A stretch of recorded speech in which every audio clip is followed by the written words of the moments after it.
ये लोग नेता लोग इस समय ये सरपंच की सबकी लापरवाही आते हर एक नेता की लापरवाही। पैसा उठा लिया सर, लेखापोती कर दी। सरपंच साहब ने मेरे को धमकी दी। धमकी क्यों दे रहा है? धमकी है, मैंने क्या कह रहा हूँ, मैं किसी मरने से नहीं रहता हूँ। बच्चा मरना तो बच्चा मरना, हम भी मर सकते हैं, लेकिन लोगों से डरेंगे नहीं। भोपाल सेक्रेटरी क्या मैं इस गांव का निवासी नहीं हूँ? क्या मेरे घर में क्या मेरी बच्ची की हरकत देखो, क्या हुआ पड़ी आप अंदर की चौगान देखो। मैं ये दीवार तोड़ दूंगा तो मेरा बच्ची को क्या न्याय रखूंगा? आप अकेला मत महसूस करना, जो हुआ बहुत गलत हुआ और लापरवाही के कारण से हो गया। ईश्वर अगर कर दे तो कर दे, लेकिन सिस्टम की लापरवाही के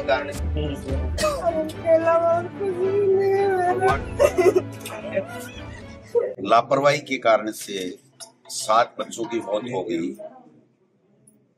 करीब 30 के लगभग घायल हो गए, 6 अभी भी हॉस्पिटल में हैं। लेकिन सरकार के कान में जू तक नहीं रहेगी, कोई उनके तरफ से इस तरीके का कोई भाव नहीं दर्शाया गया कि भाई ये हादसा नहीं होना चाहिए था, इसकी हम जांच कराएंगे, जिम्मेदारी तय करेंगे।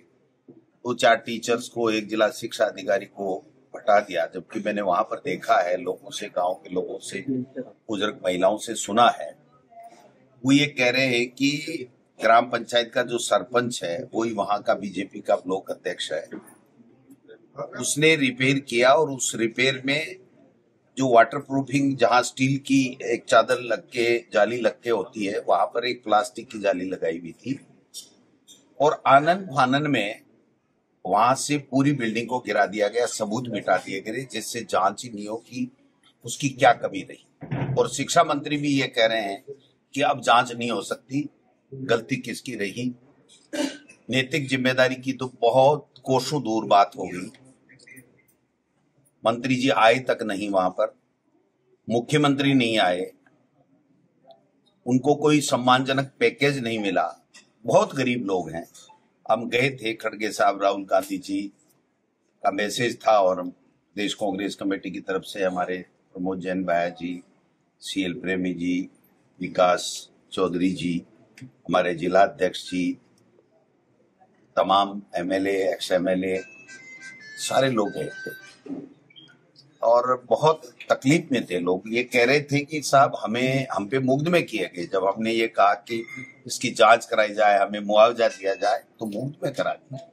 जिनको खाने को 2 वक्त का अनाज नहीं हो, दवाई के लिए पैसे नहीं हो, पीने के लिए पानी नहीं हो, पढ़ने के लिए स्कूल नहीं हो, और इस तरह की त्रासदी के बाद में भी उनसे जब सवाल प्रशासन से किया जाए तो मुकदमे दर्ज करा के और रफा दफा कर दिया जाए। टायरों से इन बच्चों की बॉडी को जलाया गया।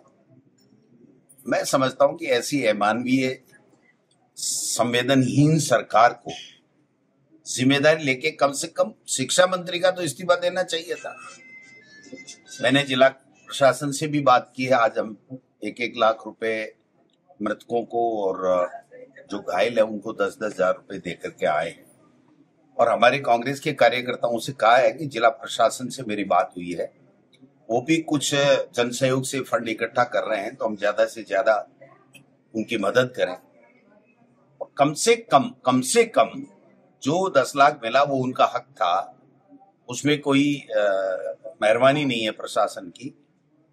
अब प्रशासन तो कम से कम जन सहयोग से एक बच्चे को 10-10 लाख रुपए तो कम से कम दे और सरकार को 1 करोड़ का पैकेज जब अहमदाबाद की जो फ्लाइट त्रासदी थी उसमें जब दे सकता है तो यहाँ क्यों नहीं दे सकता।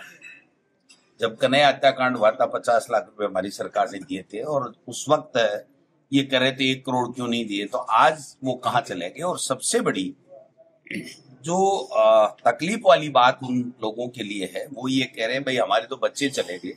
हमारा मुख्यमंत्री इतना भी संवेदनशील नहीं है कि वो आकर के हमको एक बार पूछ ले। उनके तो हेलीकॉप्टर मिला हुआ है, देवदर्शन यात्रा भी वो करते हैं। तो ये भी विद्यालय भी हमारा मंदिर है, इसमें बच्चों को शिक्षा मिलती है, तो यहाँ उनको आना चाहिए था। स्थानीय विधायक के बारे में भी वहां पर यही था कि एक दिन वो वसुंधरा राजे जी के साथ डेड बॉडी वाले दिन आए थे, उसके बाद में हमसे बात नहीं हुई और सरपंच तो बिल्कुल ही गायब है। यानी ये हादसा नहीं है, ये अपराध है और प्रशासनिक लापरवाही से, सरकार की लापरवाही से किया गया हादसा है। कहते कांग्रेस ने क्यों नहीं किया। कांग्रेस के समय हमने हमारे साला दर्पण के ऊपर तमाम जो मरम्मत योग्य थी और थी, असुरक्षित भवन थे, उसका डाटा किया था, पैसे भी लगाए थे। ये भवन उस वक्त नहीं था इस तरीके से। जब बरसात आई और असुरक्षित हुआ, उस वक्त इनके द्वारा मरम्मत की गई और मरम्मत अगर वो ठीक हो जाती है, जिस मरम्मत करने वाले व्यक्ति को, सरपंच को, अगर थोड़ी बहुत भी पीछे जाके दीवार की तरफ भी मरम्मत कर देता, पानी के बहाव से, कटाव से वो भवन क्षतिग्रस्त नहीं होता, तो आज हमारे बच्चे सुरक्षित रहते। कुल मिलाकर के बात यही है कि ये संवेदनहीन सरकार है, पर्ची से बनी हुई सरकारें हैं। जब पर्ची आती है तो ही काम करते हैं, अपने विवेक का इस्तेमाल बिल्कुल नहीं कर पा रहे हैं। ये हमारा प्रदेश का दुर्भाग्य है और किसी ने सुध नहीं की। कितने मंत्री गाड़ियों में तेल जलाते घूम रहे हैं, कोई पूछ नहीं रहा उनको। अपने इलाके में उनका मान सम्मान होता नहीं है, कम से कम एक बार आ जाते, इस गरीब परिवार को एक संबल मिल जाता। आज हम लोग गए, वो बेचारे महसूस कर रहे थे कि हमारे पीछे कोई न कोई तो खड़ा है।